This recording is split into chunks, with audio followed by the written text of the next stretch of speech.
Hi, I'm Sally Baxter. I'm the Youth Work Development Manager and CEO at Mary's Youth Club.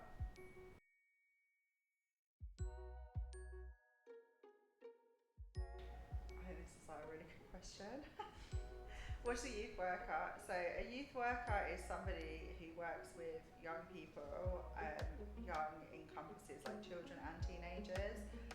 Generally, like working somewhere between the ages of like 11 to 19. In some places, that goes up to 21 or 25. 25 is a bit too old.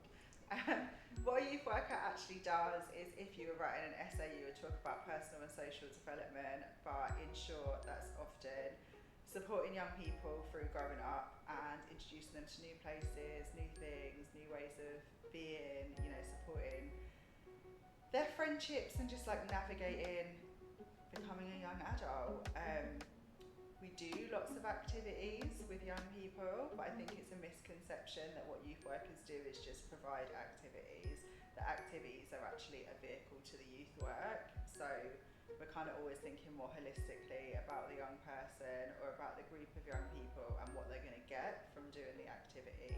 So yes, we play table tennis. Yes, we go climbing, but yeah, the activity is just a part of the work that we do.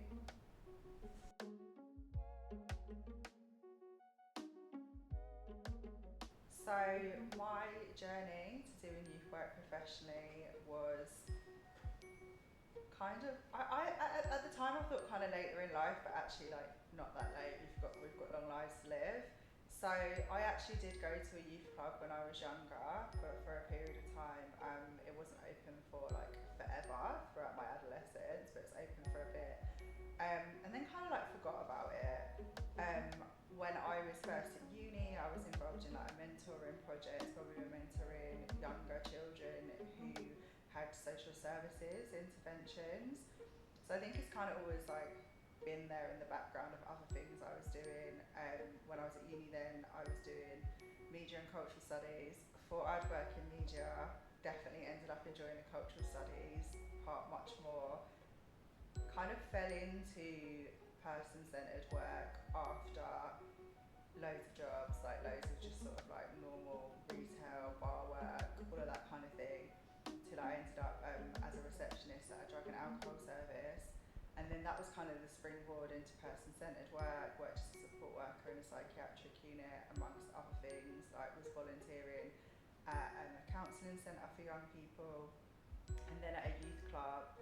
And I was like, I don't want to be doing admin in the day and then like going down the youth club in the evening. Like actually, this is what I want to do. There was a youth worker in a book I was reading, and I was like, yeah, like why are you not taking like you could do this as a job? I think I was maybe about 27 or 28 at the time, and yeah, it was like go back to uni, like get qualified. You're acting like this is, oh, I'm too old to like do this as a job. Like I've missed the opportunity. And yeah, I think just like the combination of being in the youth club and reading the book at the same time, and realising that your life is definitely not over at 27. I have like however many more years left to work. I decided to go back to uni and study youth work, and then yeah, that's how it became my real job.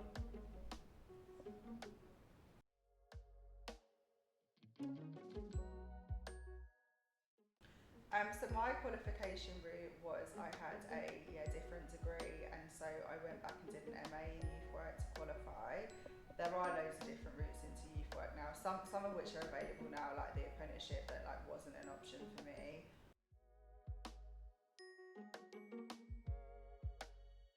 Yeah, there's actually only two types of youth work, which is like a common misconception. Okay, I'm gonna say three, but really two. There's targeted youth work and there's open access youth work. So targeted youth work means working with a specific group of young people.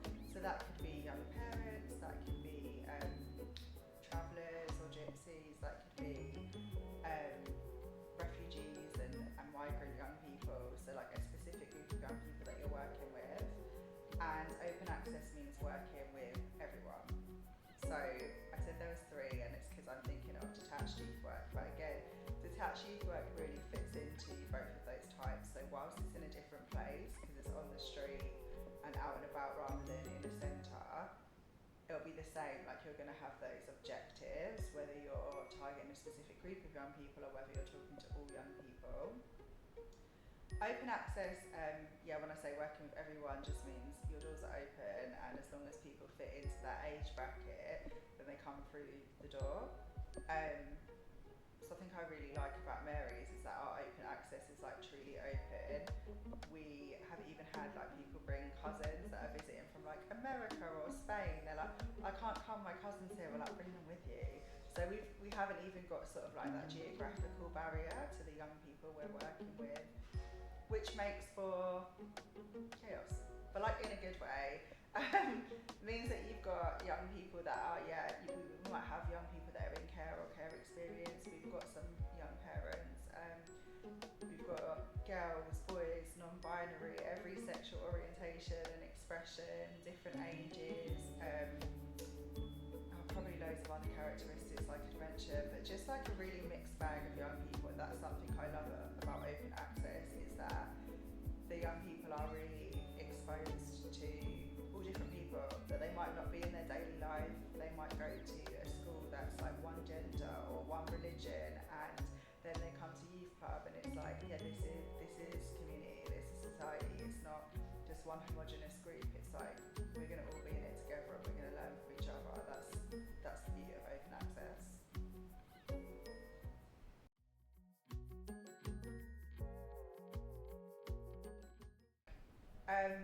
I honestly think it's such a privilege to work with young people at such like a pivotal time in their life.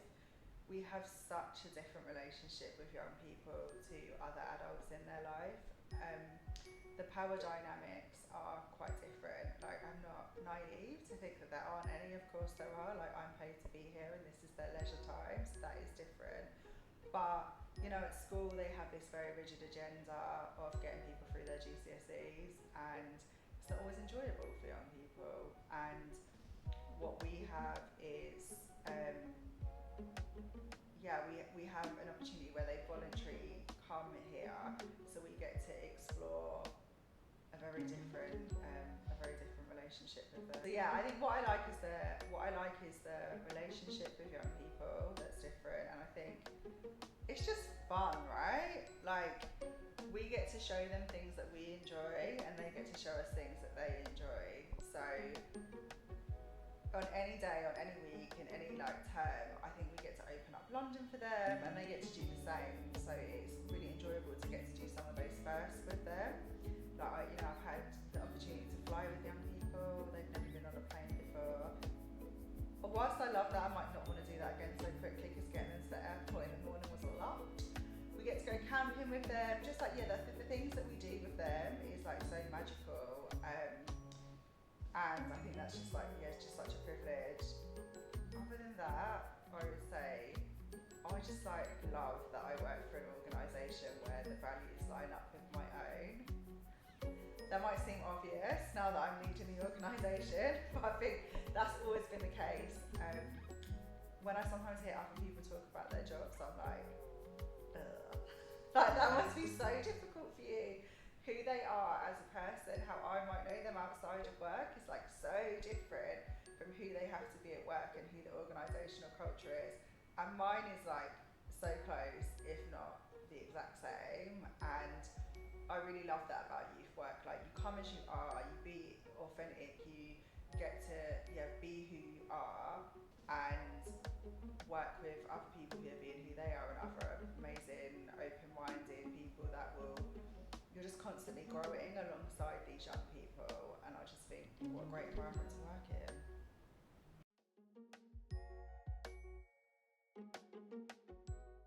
I don't think there's necessarily just like one set of skills that makes a good youth worker. When I think of like the people on the team or other great youth workers that I've known, there might be specific things in their personality that I think that part of them really lends themselves to this role. Like, we're not all clones of each other on the team, and that's good because the young people aren't clones of each other as well. So that helps build those relationships. But if I was going to like list out a few things, I would say, like, joy. You need to be like upbeat. I'm not talking toxic positivity, but you do need an enthusiasm actually have to like young people, because you'll be surprised how many people like maybe don't have a tolerance for young people. So youth workers really need to enjoy being around young people. I think that you do need to be community minded and a little bit political, because young people don't exist in silos. Not young people and everyone else. Like the wider social political framework that young people are operating in, you need to be aware of that, because that is going to impact those young people. So like, doing youth work in London is going to be different to other parts of the UK, or it's going to be different to like Spain or Italy. So you do need to be aware of the context of which young people are growing up in. Other things I think you need is, the more obvious stuff like communication and patience and empathy. Being open-minded and just knowing that you're not the oracle. Like, you do not know everything. This isn't about, I've learned this as an adult and I'm gonna like push it on all young people. It's like, we're gonna explore this together. So yeah, lots of different skills I think are needed to be a youth worker.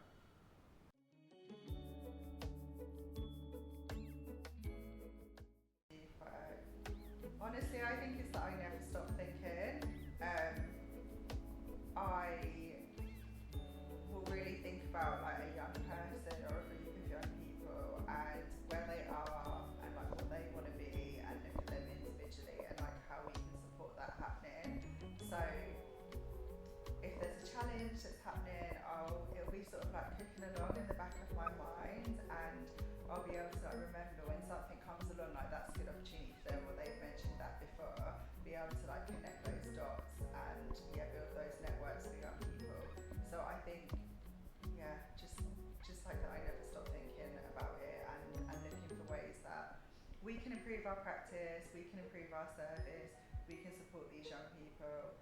I think tied to that as well is that everything isn't a challenge in youth work, right? Like there's loads of joy and there's loads of good stuff, and I kind of look at every day as like just like it's going to be a day, and it's like probably going to be fun, and I love to laugh, and I like to have jokes with the young people, and I think that you do need to approach youth work like that as well, like not just like, oh, everything's doom and gloom and bleak and these are all like the deficits of young people and this is all the stuff we need to solve. I think my strength is like I love to mess around, like I love to have fun, and I just think that makes for like a good environment. I'll be serious when we need to, and like stupid all the rest of the time.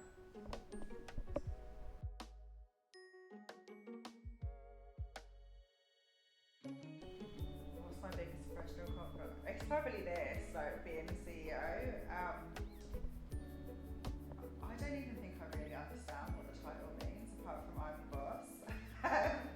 It's not something that I thought was necessarily in my plan now, or like at all. I came to Mary, started part-time, went full-time, became a senior youth worker, then we demerged as a charity. Like these opportunities have kind of come along, so it is a massive professional achievement to be leading an organisation, especially this organisation that's got so much history and is so established in the community. It's like, oh, that's me, I'm in charge. I think that's my biggest professional achievement.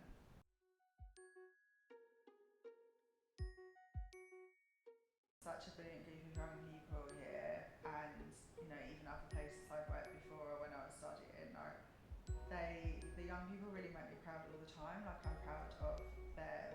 I know that sounds like such an answer, but they do. My proudest moment, I think, like lately, is actually watching the team grow. Everyone's from different backgrounds, different levels of experience, and lately I've really realised how the team has come together to have like a team approach, to be able to work through problems and also celebrate each other and support each other. And now that my role is slightly different, and I feel like I'm a little puppet master, like cultivating a dream team that can push the work forward, I think that that's something that makes me really proud, is seeing the team step into their own. I love Tuesday I do feel like that at the moment. I do feel like everyone is really getting to know themselves and looking at their strengths and working together, and that does make me proud.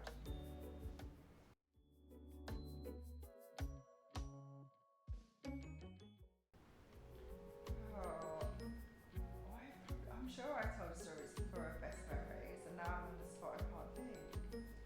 Best memory. Oh yeah, okay. All right. I don't know if I have just like one best memory, but there have been some really magical camp experiences over summer camps. And just residentials in general, like residentials, camps, whatever they are, they're a slog as a staff member, right? Like you're up a lot and you're with young people a lot.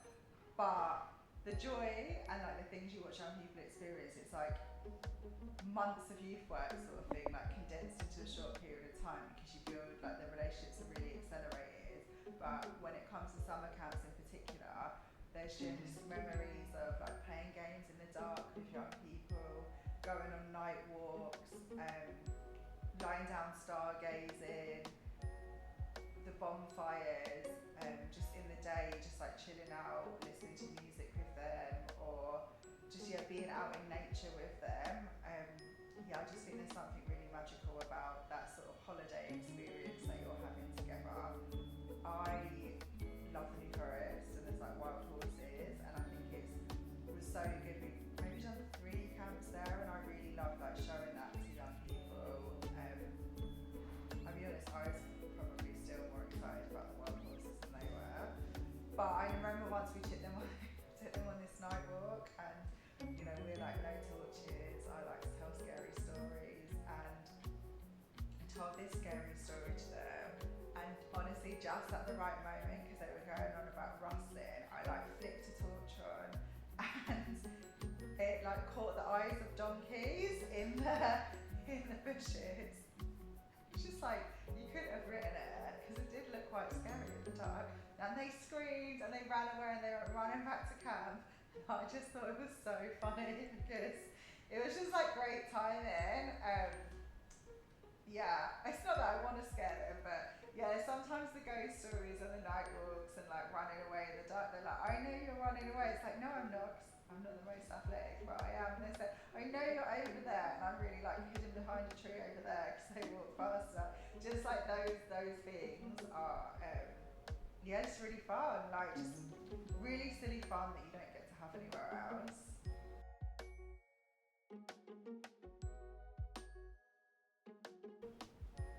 I think that I really actually believe in the work that we do. It motivates me to perform, as best as I can. I think I think in all the other answers I've given, like I'm really passionate about the work that we do, and I think it's so important. And I see Mary's Youth Club as like a very magical place. We say it's friendly and welcoming on paper, and then it's such a compliment when other people say that when they come to visit. So sort of maintaining that and making sure you're always like, folding into the group and bringing new members on board and giving people the opportunity to share in the magic, that kind of motivates me to do a good job. And then especially when open access is closing at an alarming rate because of lack of money. It's bigger going around about like how they prioritise other things. They should prioritise youth work, but a lot of places don't have open access provision, and so I kind of feel like if we want to keep attracting the money and keeping the magic, then we have to like be doing our best all the time. We have to demonstrate the magic all the time. Like we know it, and we have to find a way to communicate it to other people. So I just feel motivated to keep it going. I want future groups of young people. The young people that are like 8 now, the siblings that are saying, well, I want to be old enough to youth club. I still want to be here when they're 10. I still want to be here when they're 5 and 6 year olds are 10. So I just feel motivated to like keep making it magical.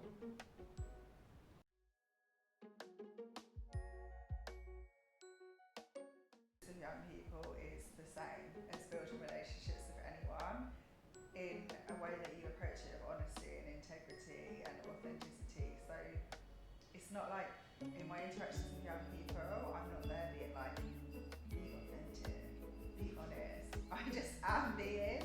So I take an interest in them as an individual and vice versa, right? Like you just take an interest in them and you appreciate that building a relationship builds time. When they walk through those doors, like, why should they trust me? Why should they want a relationship with me? I'm just literally like a middle-aged white woman.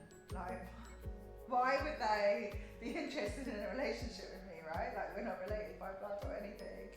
There's no reason why they think like, Sally's so cool. Why would they want to hang out with me?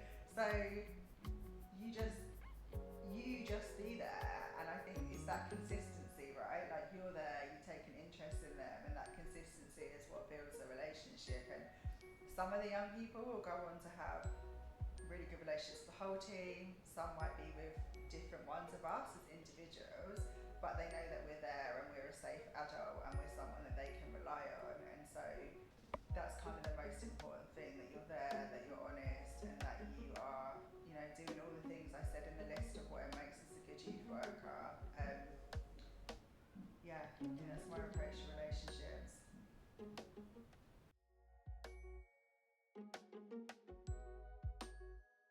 I don't know if I have a personal style, although I can appreciate like how I'm different maybe to other people. But I think again that's a lot about bringing yourself to practice, right, and your authenticity. Like it would be really weird if I was the same as like a 20-year-old in youth work, because I definitely don't have the energy to run around in a sports hall anymore. I think that, yeah, things I've mentioned before, like I like to have fun with the young people. Sometimes they say like, are you gonna be crazy on residential like you were last time? Like, yeah, absolutely. I like to mess around, like to show them it's okay to be silly, but then I'm definitely serious when it needs to be. My door is always open. I do like a lot less face to face now, but lots of them come for one-to-one chats. I think it's just because I love to have cups of tea and biscuits, and I'm like absolutely getting it, give me the gossip, or like come and talk about this thing with me. So yeah, I guess my personal style is like, it's just who I am. Like I'm calm in a crisis. I love a party, so any excuse to have a party at youth club, I'm there. And just like bring it. I think I'm not afraid to ask for help from other people, whether that's in the team or external. And I hope that that shows like a good example to young people. I love people in general, and that's been really helpful for us in building like partnerships with other organisations. So I feel that that is probably like the most important thing that I probably show to young people is like, we're not competitive with other people, we believe in collaboration, and also like, and like we think another place is better for a young person. Not because we want to get rid of them, because of their interests, like they love drama or they love this or they've moved house or they're out of area. We'll find that. So I think my nosiness and how much I like other people is probably, yeah, it's probably my style. Like building those connections is, yeah, that's what we do.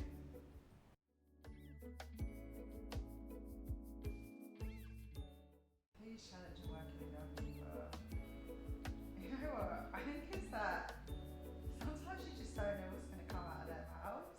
So they will tell you like the biggest trauma or the most challenging thing in their life at sometimes like the most difficult times. Like it'll be at the end of a session, or it'll be in the middle of you giving a tour to another person. Like they are the main characters of their own life, which is something I love about them. So they don't think about like your day. They don't think about the other 20 young people in the room, right? It's like their thing, and it's their thing only. And sometimes their thing is really big, and other times they're like, oh my god, I really need to talk to you, and it's like, cool, like I feel like you didn't need to interrupt my meeting with 10 people for that. But yeah, I think that is challenging. You are always in a group setting basically in youth work. 9 times out of 10 anyway, you're in a group setting. And so working with young people as an individual whilst in a group setting is the real challenge there, right? You are trying to like treat them holistically as an individual person whilst working with the whole group. And there is no way that all those young people are going to be on the same page.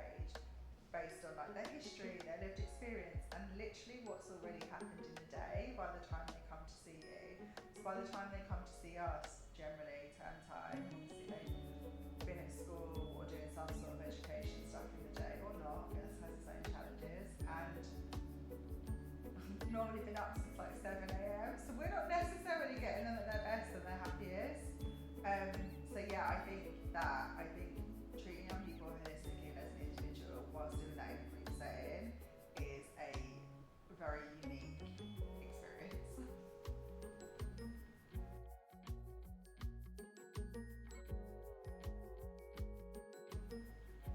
Some challenges that young people I think are facing is just the complexities of growing up.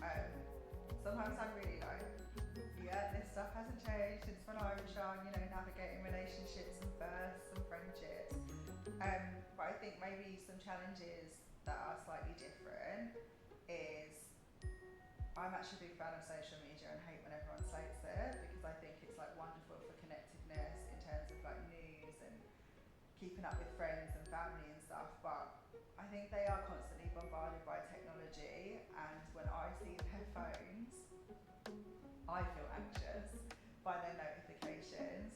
They've got Snap, they've got Insta, they've got WhatsApp, they've got text, they've got Discord, they've got like all these things that are constantly coming out, and they're just bombarded all the time by constant communication and the expectation to be online and respond, and then constant news, and you know the world's kind of on fire right now, right? So I think that's quite overloading for them.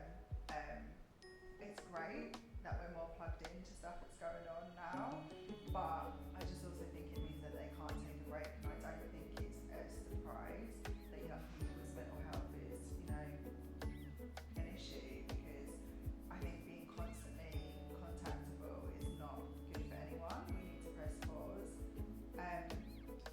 I do think the cost of living crisis is affecting young people, and that is in multiple ways, and whilst they might not name it like that, I think that, you know, food poverty is something that we definitely see increasing.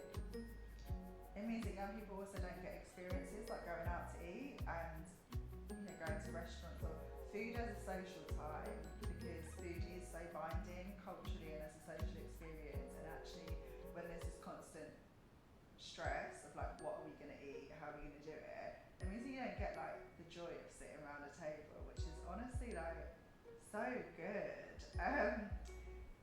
And so yeah, there's the food poverty stuff and those challenges, and it also does mean that they're not experiencing like the wonderful different kinds of foods, right? They're just like, they're not getting to experience that, and there's the health implications of that, but there's just like missing out on gorgeous flavours. I think it also does cause quite a lot of stress in people's families' homes. In general, I'd say it isn't in much like much of London. Houses are overcrowded, and that really does mean that young people don't have space. Like, privacy is very important for young people as they grow up, and they don't get that. I mean, Ari grew up sharing a bedroom as well. I'm not that far apart in age from my sister, we're only 3 years apart. But actually when she was 13 and I was 16, that was massive. My brothers are actually 8 years apart, and that was like incredibly difficult. Like, that's weird, right? And I think you see this a lot with young people as well. That's just how it is, right? Sharing bedrooms and stuff, and it just does mean that you're bombarded on your phone, you're bombarded at home as well, and then maybe you're even bombarded at youth club because you're in a group environment. Like, that opportunity to just like deep your thoughts, like reflect, just have a moment out. I think that's, you know, that's the real challenge, and so it's not necessarily stuff that we can solve as youth workers. We can't eradicate poverty, and we can't eradicate the capitalist system which is responsible for all of this, but we can give them some tools and we can give them some moments, and I think that probably is why they really enjoy residentials and coming away, because they do get a freedom and a sense to just be with their peers and not be responsible for like anyone else, and not have to sort of like explain themselves. So yeah, I think there's things that we can, I mean, they do have to explain themselves, but you know what I mean. I think that yeah, there's just little things we can do that give them just like a break from some of those pressures that they might not even realise are pressures, because that's just their everyday. They don't know what anyone else's life looks like or feels like. So it's great to be able to just, yeah, get them outside of that stuff.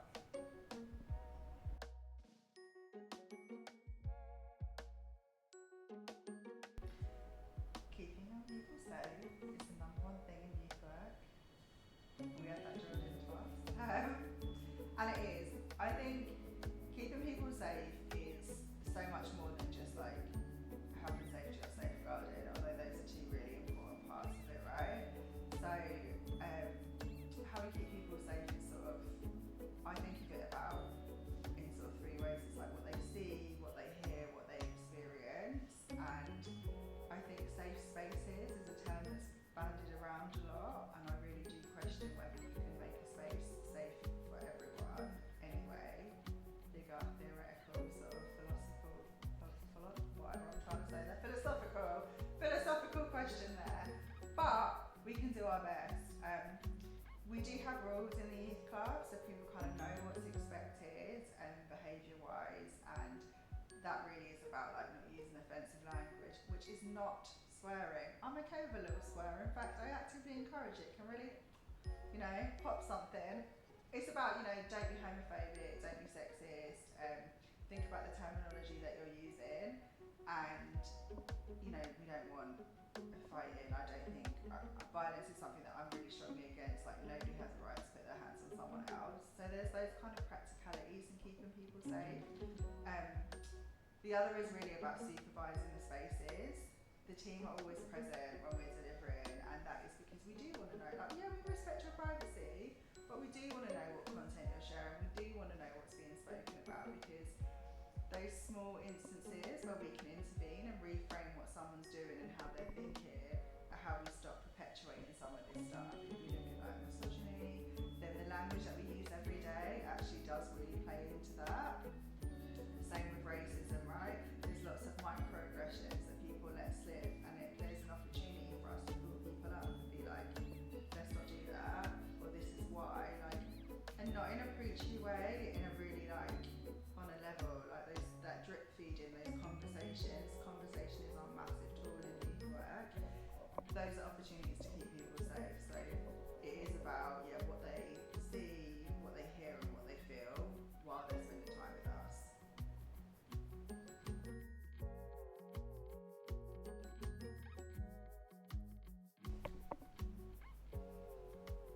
I mean, I feel like it's different for me, right? Because now I'm leading the whole youth club, but I want to say we're pretty successful. I actually think probably two things at Mary's, if that's what we're looking at, is when I first came, youth work, the youth club here had a much older age group, and a lot of youth clubs tended to start around age 13, and one of the things that we really wanted to do was work with young people in that transition age. So starting a junior youth club or a junior drop-in session was really important. And we still have a junior youth club now, 8 or nearly 9 years later. It's really popular. We work in partnership with one of the local schools, so I think starting those junior sessions was successful. And a lot more people are following suit now, or maybe some other people, I'm not saying copy us, I'm saying they have their identity. I think people are really seeing that importance of that transition work, right? Going from primary to secondary school is a wild transition for so many reasons. I think one of the other things that's probably been successful here at Mary's is starting the girls and young women's work. Came out of a project with London Youth, allowed us to meet prospects, both of us growing our own girls groups here, and then has led on to something wonderful in the collaborative project that we're doing with the SIS project. So that's Mary's working with Highbury Roundhouse prospects and the Brandon Centre. So it's taken time to get to the point that we're at now, but that has been really great to be part of developing that, and supporting girls and young women to carve out their spaces, feel empowered, understand their identity, and just talk about things in a space that they maybe don't take up as much space in the world. Growing those two projects has been really important, and now they are sort of a staple in the work that Mary's do, and a lot of people know that we do that work, and those projects I think have been really successful.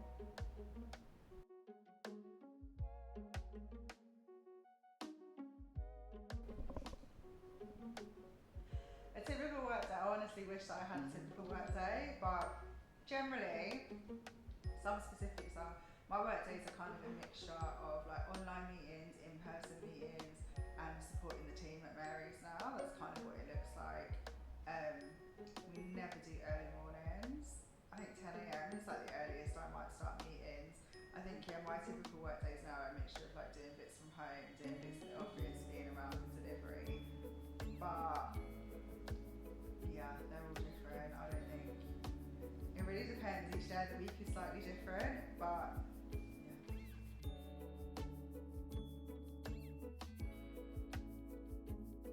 What makes a triple session successful? I think there's probably like two ways to look at this. A successful session for me, I think, is about knowing the group of young people. So I think that helps make it successful, right? Because when you know the young people, you can know like what they're gonna enjoy out of it, and you can point things out to them, and you can work in a different way, and also keep them safe. Right? We definitely need to know like their allergies, and we need to know their inclusion needs, and so in that way, it's successful when we know them. I think what gives you like the buzzing feeling, the like, yeah, that was really good, is the feedback from young people. When it's a trip, like there are times they might be moaning or negative for it, they really hate walking. But then when you come back, there's always like, they're so positive and glowing about what was really fun, and so that is successful. In the sessions, honestly, like for me, like I said, I love to laugh, so like when I can have fun with the young people, that feels successful. Yeah, and when we get feedback from them about, when they give us feedback about the youth club, they generally don't talk about individual sessions. They might talk about some projects, like they might be like, oh, I love going to the gym, or I love the sports, or I love X, Y, Z. But generally they talk about the youth club as a whole, and they talk about like a family feel, or like how they feel supported. And so I think kind of an individual session being good, and they've got some new knowledge, or they've had fun, or they've made a new friend, one of my personal favourites, when they make new friends, is great. But I think it's when they sort of see the youth club as a place, that I feel like, yeah, that's been really successful. So maybe it might be more like for me a successful term or a successful year, which is, yeah, when they start to be able to describe like what the place means to them.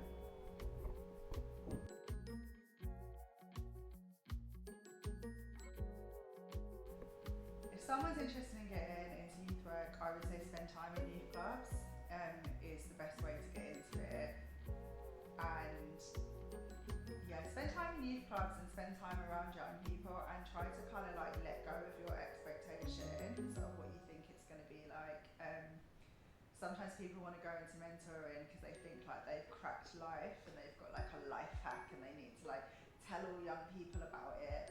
I know there's so much talk all the time of like, young people need to know about finance stuff, because I wish I knew this when I was their age, and like I'm yet to find a 13-year-old who says, oh my god, I'd just love if you could explain to me how a mortgage works. Like they don't want to know.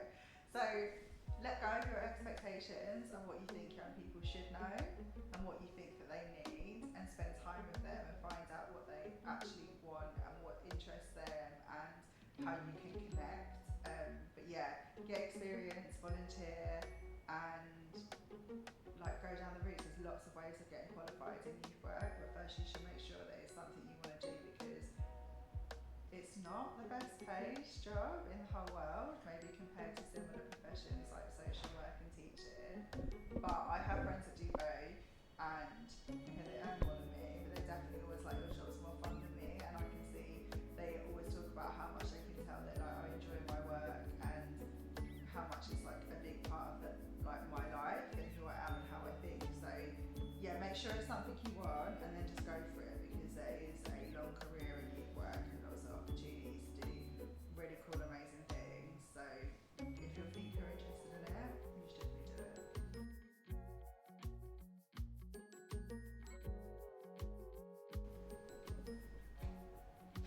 How do I balance work and personal life? Do you know what? Sometimes I've got the balance better than others. So I'm like a planner. Like I have to schedule my time. I use a paper diary, I use my work diary, and I reevaluate as I go through the week. If there's going to be a particularly long day, like one day I'm like, no, let me adjust this. potentially that drives people mad. When I'm like, no, I need to change this time today. I try not to do it too much, but yeah, I think you've got to like look at your times, right? If we're gonna have a late night, I'm not starting early the next morning. I love to treat myself. I feel like I had like a bad day in 2000 and I've been treating myself for the last 25 years. And whatever that looks like, it might look like a little chocolate bar, it might look like a fancy coffee, but yeah, like a little treat, a little reward is good. And I love like holistic therapy, so I will put myself a massage, I will go to acupuncture, I will go to meditation, I'll go to yoga, even though I'm like the most unflexible person in the world, but you're never too dirty to have a bath, so you're never too unflexible for yoga. So yeah, like I like well-being stuff, and I think that's, you just got to balance it, right? I also enjoy being at work, so even when things are challenging or stressful, I like work. So it doesn't necessarily need the balance that, for me anyway, that some other people need in their jobs. Because I think if you're dragging yourself into a job that you don't like, you're gonna really need to like find a way to motivate yourself. But I actually like being here, and I like the people I work with, and I enjoy being with the young people. So it's not as hard to balance as it could be.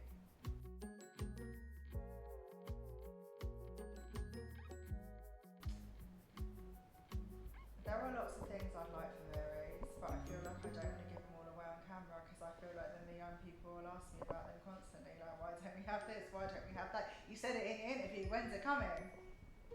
So I'm going to be more broad on what I'd like to accomplish in this role. For myself personally, there's things in my CEO role that don't come super naturally to me. Like I'm not great at maths. Don't worry, our finances are like fine, but I'm not great at maths. I could get much better on Excel, and then I wouldn't need to be good at maths because the little formulas will do it all for me. So I think I would like to accomplish that, so I know what's clicking along. Broadly speaking, for Mary's, we've got this CPD and training offer, and I kind of want to see that flourish. I think a lot of what I want to achieve is also connected to like seeing the team step into the things that they want to achieve. But yeah, I want Mary's to continue. I want us to be financially sustainable and kind of cooking along. So I guess what I'd like to achieve for Mary's is to put us in a position for that to happen, that we will know maybe we'll be like secure for like 5 years, and we'd like know that's going to happen. I think looking more than 5 years in the future is maybe a bit wild, but I'd like that. I'd like to know that we're like good and we can confidently talk about a long-term plan. So yeah, I guess a lot of what I want to accomplish is for the charity, not like for myself.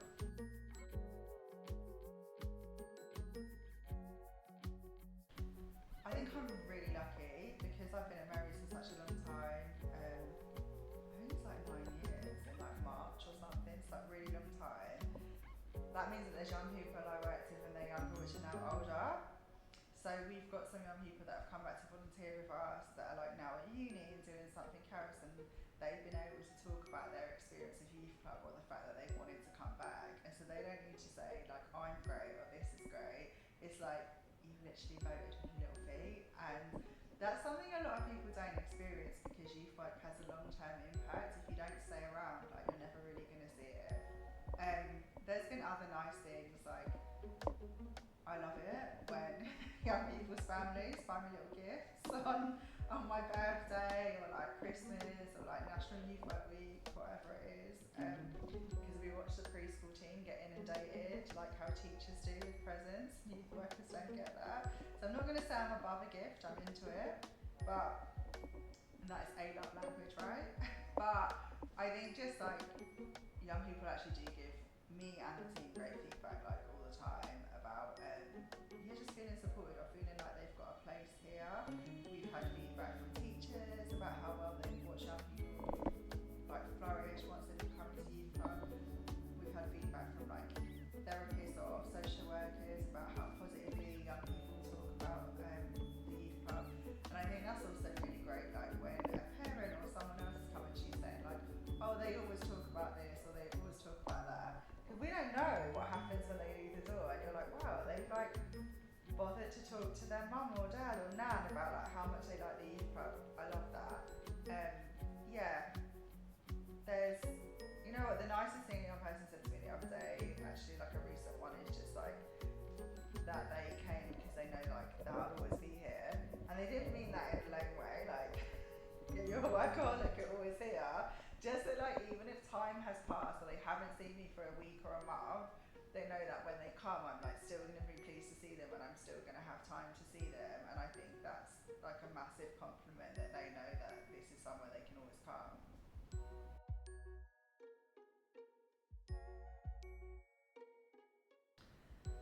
I think there's probably a lot that people can do to support youth work. You can follow us on socials, you can share the posts. If you are a parent or a guardian, you can talk to other parents and guardians at the schools, right? Like share the opportunities in the WhatsApp chats. You can make sure your young people are coming. You can donate money if you're in a position to do that. You can donate time if you're in a position to do that. You can ask us what we might need, or if you've got an amazing idea for a fundraiser, or you've got, I don't know, maybe you're having a new kitchen and you need to clear out all your cupboards and you're like, who am I going to give all these bags of pasta and beans to? Us, we've always got young people to feed. So I think there's lots people can do to engage with youth work and support, you know, what's going on locally. So I would say if you don't know where your local youth club is, find out, and yeah, talk about it, donate, support it. There are really easy ways, like not everyone's in a position to give financially, but easy fundraiser, if you sign up and you put a browser on and you select Mary's or another youth club, because they're all our friends, then it's companies that donate to them. Like every time I get a Tesco order, Tesco donates to Mary's. So even when we order food from the youth club, I'm like, well, double, because we're also making money back on that. So there's lots of ways. It doesn't have to be financial, but yeah, engage with the services. If we want to build strong communities, we need to like keep community services going. So like